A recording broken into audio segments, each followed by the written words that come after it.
So good morning everyone, my name is Lalit Soni and you are watching Drishti IAS. In this live session, we will be talking about our Indian Express newspaper. As you will be able to see your newspaper, so you will find out that most of the news on the front page are political. There is one important, you can say, uh, this particular paragraph here that you can go through, because this is what our president has said about the democracy, about the elections which are going on. So please go ahead and you can say read that. This can be a good opening line for your essay. Okay, so let's start with the session. In this session we'll be discussing about 3-4 important articles. Three are in front of you, that is India is on fourth when we are talking about the CIPRI report. When we talk about this particular report CIPRI, it is related to your, you can say, arms and ammunition, or you can say defense expenditure, which country is going for what amount of defense expenditure, and who are the largest spender on the defense. All these things when we are talking about, that is being talked in CIPRI report. Okay, so India has been on the fourth rank. Hold on. Okay, so India has been on the fourth rank. Okay, before that we have USA, Russia and China.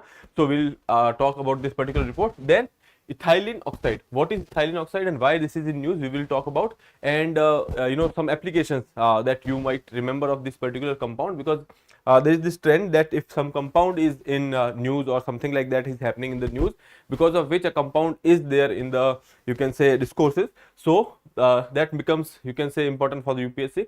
Then government to boost agri exports. Okay, so agricultural export, we will be talking about what government is doing right now and what is the reason behind going for such boost, because recently we have seen that there is some kind of declining trend in the agricultural exports. So we will talk about that. Other than that, we will take 1 or 2 articles about your rice farming, or you can say paddy cultivation. Okay, so there are certain issues in India when we are talking about paddy cultivation. So a person in Vietnam has come up with some kind of ideas. We will talk about those ideas and how we can, relate those issues with Indian agriculture, and then that particular idea can be implemented in India as well. Okay, so we'll talk about that particular thing. So that would be overall outline of our session today. So let's see our practice question which was given to you in the previous lecture. So here is the question. What is the main purpose of Shenzen area? Okay, we have talked about this Shenzen area yesterday. There was this news that European Union, or you can say this visa rules, when we are talking about Shenzen area, has been relaxed by the European Union.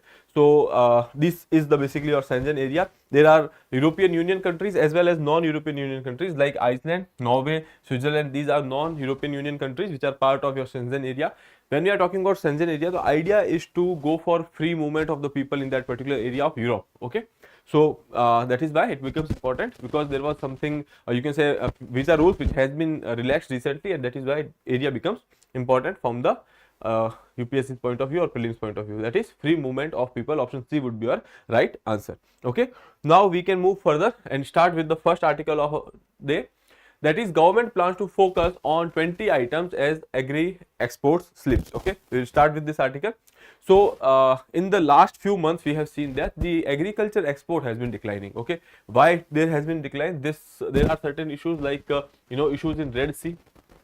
Okay, then you can know that there is this conflict which is going on in Israel, Hamas, and then recently Israel and Iran conflict. So all these conflicts, actually, when we are talking about, so what happens is that whenever there is a global conflict or war-like situation in area, so the nearby area will also get impacted. Okay, so this issue in Israel and Hamas, it has happened in October 7th, and then afterwards the Red Sea has been in chaos because of the Houthi rebels. They are supporting cause of Hamas, and they are saying that until unless there will be peace that is ensured, or you can say there will be a ceasefire, they will do certain activities or chaos in this particular area, because of which, first, the cost of shipment has increased. Okay, second thing is there are supply disruptions, so that is another concern, and because of which this export has been declining. Okay, other than that also we are talking about there are certain government related restrictions. When we are talking about the exports, government put restriction on certain things, so because of certain restrictions also this export has been declined. Okay, so now what is government doing is they have targeted certain crops, nearly 20 items they have targeted, and they are trying to build a framework under which these items will be promoted for the exports. Okay, so let's see here. As India's agricultural exports slipped 9% between April to February in financial year 2024. Okay, so that is, we are talking about last few months. Okay, So of the financial year 2023-24, okay, here you can say due to the Red Sea crisis, Russia-Ukraine war, along the domestic restrictions that has been put by the government, formulating plans to boost export of 20 items. Okay, these 20 items will include banana, mangoes, tomatoes, baby corn, fresh grapes, guava, pomegranate, watermelon, onion, green chili, capsicum. All these type of crops will be there. Most of the time, most of the crops here you are seeing that they are basically your fruits, or you can say perishable crops. Now the problem with perishable crops is that if you are going through the shipment route, and if there is some kind of supply side disruption, so these perishable fruit, or you can say these crops, will get destroyed. So that is why you have to make sure that these shipments are on time, first thing. Or second thing, if at all there is another way, or you can say by this time, if we are talking about, we have been sending these export items via air, okay, air cargoes. Now we are thinking of going for the shipment route, etc. But let's talk about that later. But mostly when we are talking about these crops, 20 items which has been selected, these are mostly perishable items. Okay. Now India's export of these items in 2022 stood at $9.03 billion, which is nearly, you can say, when we are talking about the global market, it is nearly somewhere around 2.5%. Okay, and India is trying that this particular percentage should increase to 4 to 5%. Okay, that is our target, but right now it is around somewhere 2 to 2.5%. Okay, so that is the thing, and recently it has been declining. Okay, so what are the destination, export destination? Here we have USA, Malaysia, Canada, Russia, Germany, France, Korea, Indonesia, Japan, Italy, Belgium, UK. These are the top buyers from India. Okay, Agriculture and the Processed Food Product Export Development Authority, that is APEDA.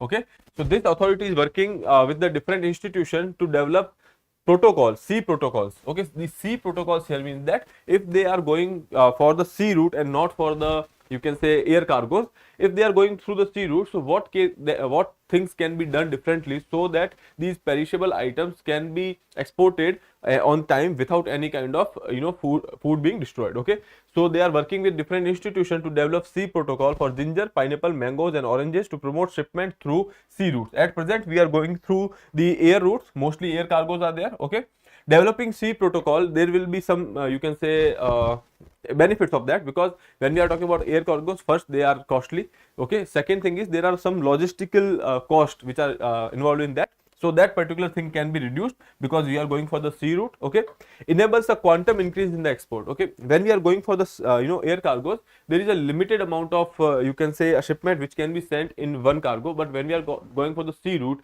there are large ships which can go for it. Okay, so that is another thing.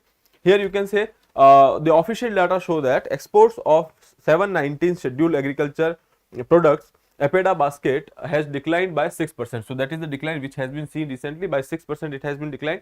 You don't have to remember this data. The export ban and the restriction on the commodities like rice, wheat, sugar, onion, these restrictions has been put because of the domestic demands. Okay, if there is a domestic demand and you are going for the export, because exporters have this tendency to go for exports if there is a good remuneration, or you can say good incentive. But if you are going for the export and not fulfilling the domestic demand, that means that the inflation or the prices in your own country will rise. Okay, so that will be detrimental for your own economy. So that is why there are certain ban, or you can say caps, which has been put by government on certain commodities like rice, sugar, wheat, onions. Okay, however, among 24 principal commodities, 17 has a positive growth during this particular period. We are saying that our export has been declining, but the thing is, out of 24 principal commodities which we are sending, there are 17 which have seen growth, you can say, and out of which fresh fruits, buffalo meat, processed vegetables, basmati rice and banana are the good performers here. And when we are talking about the basmati rice, the export has been increasing. Okay, now there are 4 to 5 things which you can remember from this article. Is that first thing is that there is some authority called APEDA, that is Agricultural and the Processed Food Export Development Authority. Okay, so go and read about this particular authority. What is the prime objective of this authority? Second thing is, right now when we are talking about air cargos are more than sea routes. Okay. Second thing is, recently this trend is that in last few months we have seen that agricultural export has been declining. Okay, nearly we have export nearly around 2 to 2.5% of the world export. Okay, and target is to go for nearly 4 to 5%. Okay, so that you can remember. Other than that, there are certain things which has been done by the government. Okay, that is 20 items has been selected for export promotion. Most of them are perishable. Now we are trying to go for sea route, so that these perishable items can be you can say exported seamlessly. Okay, all these things you can remember. Other than that, there are export caps on items like rice,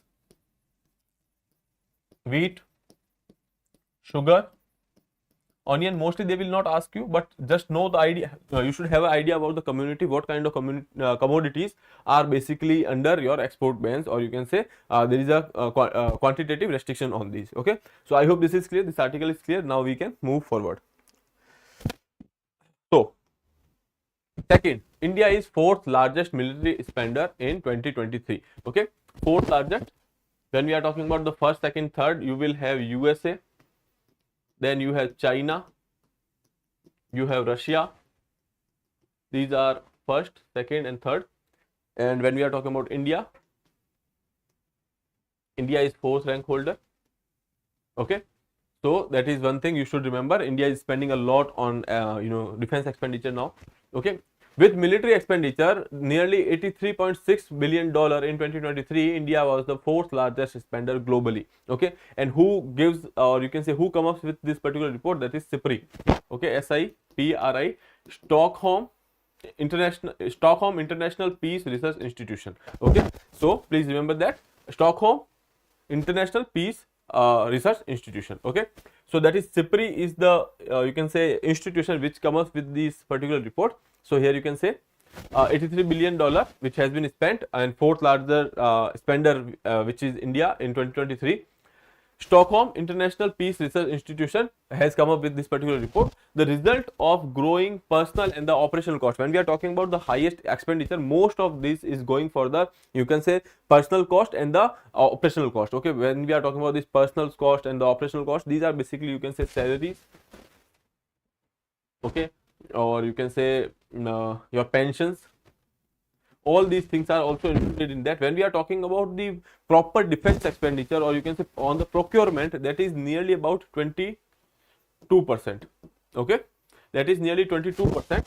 And when we are talking about out of these 22%, 75% you can say that has been procured domestically.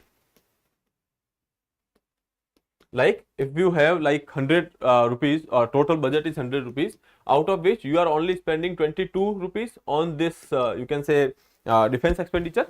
Okay, and then if you are spending 100 on the total defense expenditure, out of which you are spending 22 rupees on your procurements, arms procurements, or you can say any kind of technology procurements. Okay, and out of which 22, mostly or nearly 75% you are taking from India only, procuring from India only, and rest 25% is basically you are procuring from outside. Okay, so that is the breakup of you can say breakdown of this particular you can say expenditure. Okay, now coming to here, latest data shows that United States, China, Russia remains the top 3 military expenditure globally, followed by India and Saudi Arabia. Okay, so fourth is India, fifth is Saudi Arabia. Okay, and India's spending was up by 4.5%, 4.2% from the 2022 last years to this year. There has been a 4.2% increase. But if we are talking about from the 2014, from the government, from the day this NDA government has taken over, from that time you can say that there is nearly 44% increase in the defense expenditure. Okay, then because of the rising personal and operational cost, which I have already told you, government's priority is to strengthen the operational readiness and of the armed forces, ongoing tension on the China and Pakistan border. Okay, so that is always there. Now it said that the capital outlay to fund military procurement remained relatively stable, nearly 22% of the budget. Okay, of the defense budget, and then 75% has gone towards the equipment that is procured domestically. Okay, The continued shift towards domestic procurement reflects that India's goal of becoming self-reliant in arms development and the production is there. One thing is when we are talking about this goal of self-reliance, that is there. Other than that, also we are going for the manufacturing capacities and exports. Recently, you must have heard that there is a deal which has been signed between India and Philippines, which we have already talked about in our discussions. India has sent BrahMos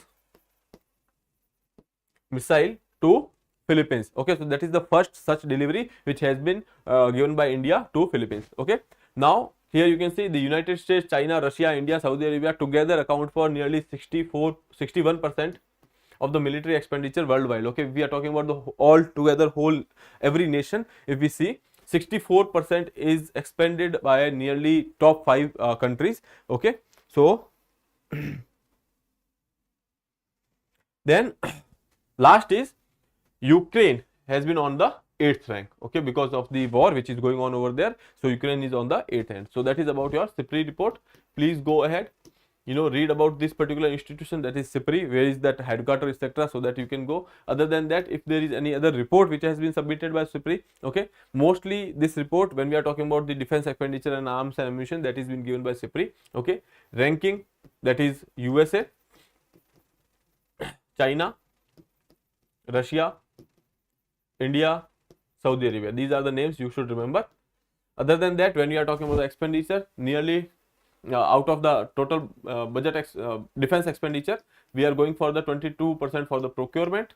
Most of this particular part is going for the operational cost and the personal cost. Okay, so I hope this is clear. Now we can move to the next article, that is your ethylene oxide. Ethylene oxide. So when we are talking about this ethylene oxide, so recently there was some reports from Singapore saying that these spice brands like Everest and the MDH, they are using traces of ethylene oxide in their spices mix. Okay, in the spice mix they are using it. Now the problem with this compound is that is kind of carcinogenic. Carcinogenic means that it can cause cancer. Now, if you are taking it for your, you can say, once in a while, that is fine. But the thing is, when we are talking about this spice mix, this is a daily household item. Okay, you will be eating spices every day, and in that particular thing, we have this ethylene oxide that is carcinogenic. So ultimately, you have impact on your health. Okay, so now our food and security food safety and the standards of authority India, that has said FSSAI, they have said that they will conduct certain tests and then they will tell you about the final result. But for the time being, consumers should not go for the consumption of these spice mixes. Okay, so let's see what is the article about. Food safety and the standards authority of India, FSSAI, will conduct checks on the product of spice branded MDH and Everest Group after authorities in Hong Kong and Singapore last week determined that 4 of their spice mix are containing high level of ethylene oxide. Okay, so there is this spice mix, that is your idli masala, all these things, these are basically having this ethylene oxide, which is a daily household item and people are consuming it, but the thing is this is carcinogenic. Okay, then here, what is ethylene oxide? Here you can say ethylene oxide is a pesticide that has been classified as a group A carcinogen by International Agency for Research on Cancer, which says that sufficient evidence are there for the human from the human studies that it can cause cancer. Okay, so it is a kind of pesticide. So that is the first thing you can remember, that it is a pesticide. Okay, then next you can see here, ethylene oxide is an industrial chemical and it is colorless, highly inflammable and react with gases and kills bacteria, virus, fungi, etc. So here you can say it can be used as disinfectant as well. Okay, so that is second use. Other than that, for industry it is useful. Okay, now how it can impact the health. Doctor advises that in the extreme cautions should be taken when we are talking about consuming this particular thing, because there are certain food items which are containing ethylene oxide that can cause cancer. But if you are taking at very low level, or you can say here it is written that while the risk from the occasional and the low level exposure can be minimum, But the thing is, when you are talking about the spices and the spices blend, spices mixes, these are, you know, flagged as a commonly used household item, and ultimately that can, you know, that can be said that it is a persistent exposure to these spices ultimately lead to the cancer. Okay, so here you can say that this can lead to the chronic persistent exposure over time, and which has linked to the cancers like leukemia, stomach cancer, breast cancer, etc. So these are the long term, or you can say, you know, very severe side effects of that. Then there are certain you know, small you can say symptoms which you can see, like respiratory irritation can be there, lung injury can be there, headache, nausea, vomiting, diarrhea, shortness of breath. All these things can happen because of the regular consumption of ethylene oxide in the spices mix. Okay, what else it where else it is banned? So mostly in the countries of European Union it is banned. Okay, and because of which because they know that it is a carcinogenic, and that is why it is banned in those countries. European Union banned the ethylene oxide in 2011. Okay, then only permitted in the disinfection and the sterilization of the medical devices. So in European Union it is only used as a disinfectant or the sterilization of the medical devices. So I hope this is clear. So there are 3-4 uses of ethylene oxide that is related to. First is pesticide, second is it is used in the industry, and it is a disinfectant for the sterilization of the medical devices, etc. can be used. Okay, it is a carcinogenic element, and when we are talking about this oxide, this is you know, colorless and highly inflammable. Okay, so I hope this is clear. Please note that. Okay,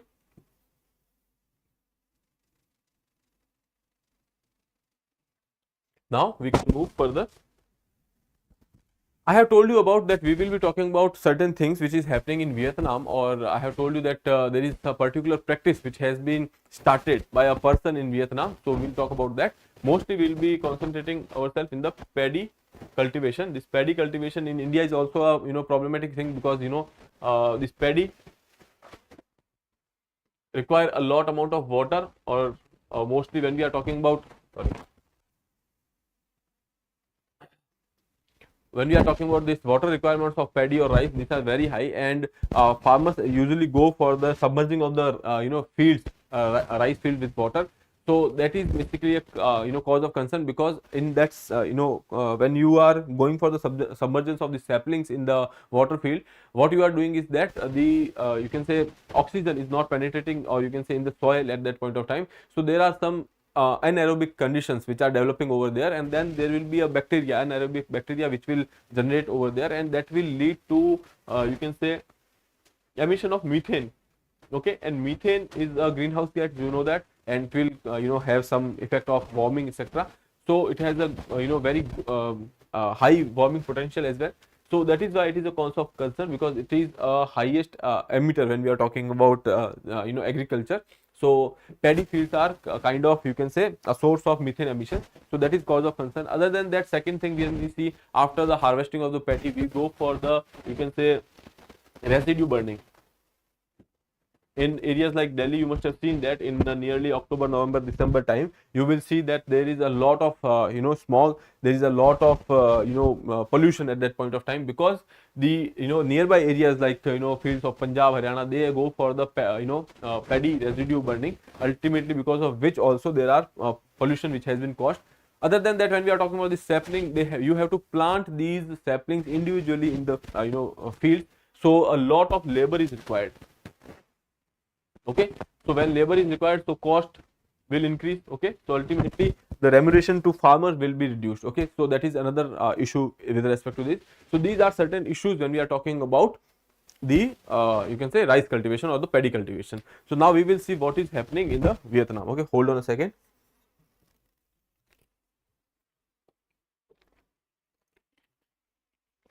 Okay, so now in Vietnam there is this person, his name is Van Van, so you don't have to remember the name, etc.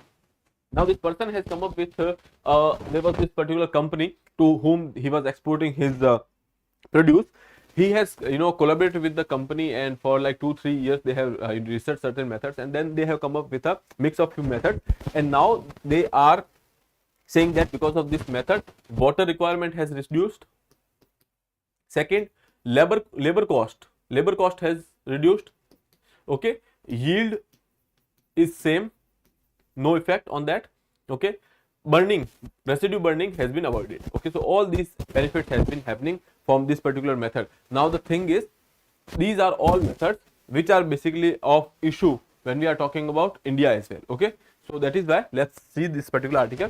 In the southern Vietnam Mekong Delta. Okay, now there is this river, Mekong river. Go ahead and watch what is the course of this particular river, which countries it is flowing, and this is very important river. We have Mekong Ganga corporation project as well. Okay, so you have to go and see what is this particular project, what is the river delta, or you can say what is the river course of this particular river, that is Mekong. Okay, now in that particular area there has been this thing which they have started.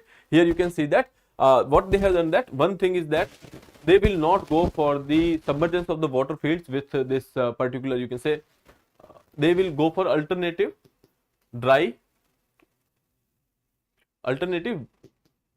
wet and dry methods. Okay, so in that particular method, what they will do is that they will give a specific amount of water, so that the water requirements are fulfilled, but they do not have to go for the submergence of the fields. Okay, that is ultimately it will reduce the 30% of the water requirement.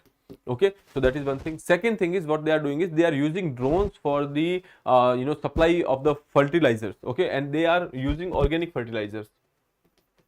Now why they are using organic fertilizer? Because of the organic produce, or you can say because of the organic crops, the value of crop increases, because the countries of Europe, they pay extra premium on the organic crops. Okay, so by that the farmers remuneration will increase, or you can say farmers income will increase. Okay, so that is the second thing they have done. Third thing is that since most of the fertilizer has been spread by the use of this particular drones, so ultimately the labor cost will also decreases. Okay, so these are the solution which has been given. Here you can see rains organic.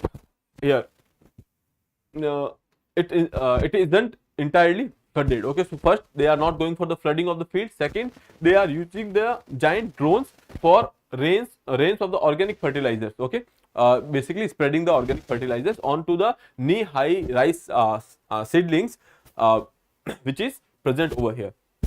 Now, using less water and using a drone to fertilize, new techniques that when is trying, Vietnam hopes will help solve a paradox that we is hearing about the rice. Okay, when we are talking about the growing of the rice, there are certain paradox, but because this crop is very important for the Vietnam, that is a staple crop. Second thing is Vietnam is kind of exporter of rice, so that is why this is quite important. The funicular crop isn't just vulnerable to climate change, but also contribute to the climate change. But how? By the emission of methane. Okay, so that is one thing. Since for the because of the flooding of the field, you can see that there will be methane emissions, but now they are not going for the flooding, so that is also you can say eliminated. Rice must be grown separately from the other crops, and seedlings have to be individually planted in the fields, as I told you, because of which labor cost will increase. Okay, then a lot of labor and the water that is required, that generate a lot of methane, a potent planet warming gas that can trap more than 80 times more than the atmosphere. That has been basically, when we are talking about in the respect of the carbon dioxide has a potential to for the warming, and this particular gas, that is methane, it has the 80 times more potential than carbon dioxide. Okay, now this inundated fields stop oxygen from entering into soil, which I have already discussed, because if you are going for the flooding of the field, there will be anaerobic you can say conditions, and because of which methane generating bacteria will develop over there, and ultimately they will release methane. Okay, so nearly 8% of all human made methane is contributed by these paddy fields. Okay, now here you can say Vietnam is the world's third largest rice exporter. Now this is very much important. Then India is also top rice exporter. Okay, then the staple, it is having a staple importance, as I told you, this is the staple crop for Vietnam. Then different method of irrigation has been used here. Alternate wetting and drying method has been used. Okay, less water than traditional farming. Okay, because in the traditional farming you are going for the flooding of the fields, so that is one thing, alternate wetting and drying. Okay, because of which there will be less methane. Now second thing is they are employing drones, and because of which the labor cost is saved. Okay, third thing is they are using a adequate amount of the fertilizer, because since drone is going for the spreading of the fertilizer, there will not be any kind of misuse. Okay, so that is also there, because of which also you will actually go for saving of the fertilizer over there. Then once the crop is harvested, as I told you in the initially, that there is a one company which is working with Mr. Wen over here. That company will take the residue, okay, whatever the crop residue is there, that company will take that residue and they will sell it to any kind of just farms wherein you have cattle, etc. So it can be used as cattle feed, okay. So once the crop is harvested, when no longer burns the rice stubble, major cause of air pollution in the Vietnam, Thailand, and India. Okay, instead this is collected by the Lok Trory group for the sale of the sale to the other companies, such as for the livestock feed and for straw mushrooms, etc. So that is how they will use the stubble, or you can say the crop residue as well. Okay, now because of which costs are down, because of which water requirement is down. Here you can say the methane emissions has been reduced by 40% over here in this particular field, and when we are talking about the water requirement, that is 30% less, and ultimately cost of pesticides is not there because you are going for the organic fertilizers, and when you are going for the organic fertilizer, ultimately people will pay more cost because they want organic crops more. Okay, now we can move further with the next article, that is basically related to center urges Supreme Court to modify its 2012 order on the 2G case. Okay, so I will not go into details of it because it is not much important. I will tell you what was the order, what is the change the government has asked for in the 2G case. In 2014, what happened, that court has said that now if you are going for any kind of spectrum allocation, okay, that should be by auctions, okay, and this method would be transparent. Okay, now government is saying that there are certain areas wherein you cannot go for auctions because that will not be viable. Okay, when we are talking about certain issues like technical issues can be there, then there can be economical issues. Okay, if there is a lack of supply, there can be a more supply. In such conditions, it is not always feasible to go for the auctions. Okay, let's say if there is a huge demand in the market of particular thing, but then you have gone for the auction, and in the auction only one person can take the spectrum, and because of which that huge demand will not be able to be catered because there are no resources, or you can say there is no supply. Okay, so there will be a supply side constraint. Okay, so that is one thing. The second thing is, if there is a boost in some kind of industry, okay, and now they know they need this spectrum, so going by the auctions, you can only give it to one person, or you can say who has bid the largest. But if you are going for the administrative allocation, so there can be an option that that person can pay a particular fee or particular charge, and then spectrum can be allocated to them as well. Okay, so now you know that the telecom sector is boosting, other technologies are advancing, so government is saying that basically you cannot go for the auctions. Sorry, basically other than going for the auctions, you can go for the administrative allocations. Now when we are talking about the administrative allocation, what is the funda behind is that in the administrative allocation, what you will do is that you will take a particular charge, and then as per the law, with whatever procedure is there, you will take a particular charge, and then you will allocate the spectrum to 1, 2, 3 or 4, as many people can pay that particular charge. Okay, so by this thing you can ensure that supply is in you can say sufficient supply will be there. Okay, when we are talking about auctions, there will be a group of people who will be interested, government will come up with the tender, and then these people go for a bid. Whichever bid is fine, you can say accepted to government, and government can give that particular contract to that particular person.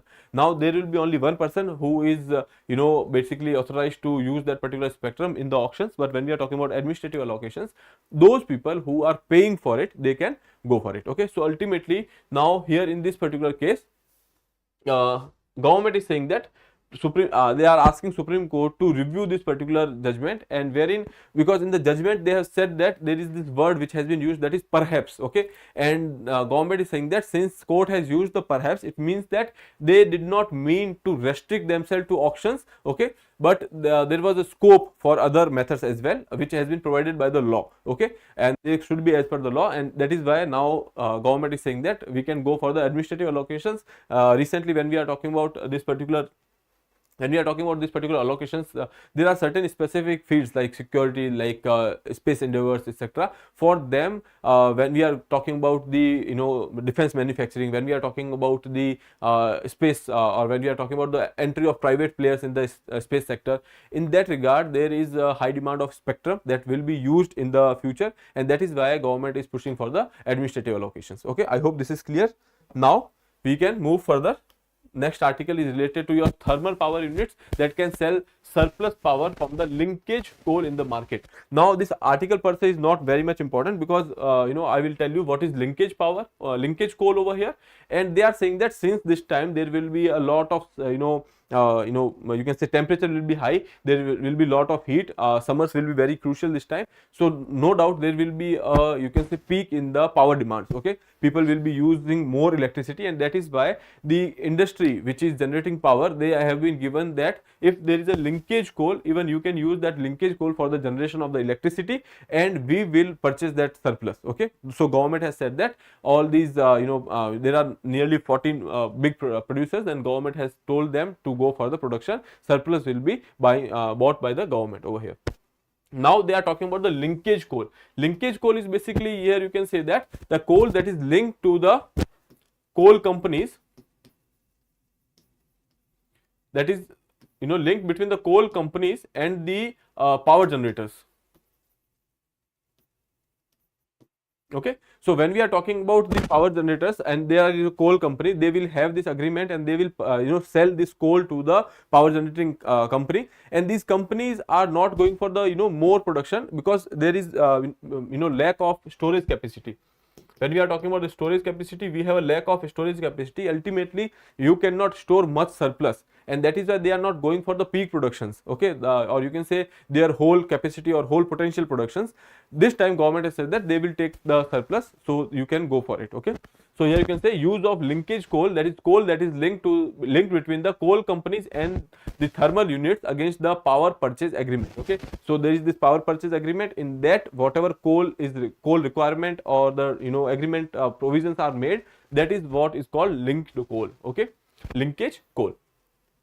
So now government is saying that you can go for the production, and we will go for the purchasing this surplus. Okay, now what is the problem, why we are not going for such things? And when we are talking about the renewable energy, power sector has recently increased the capacity. In the last year only they have increased the capacity by 18 gigawatts.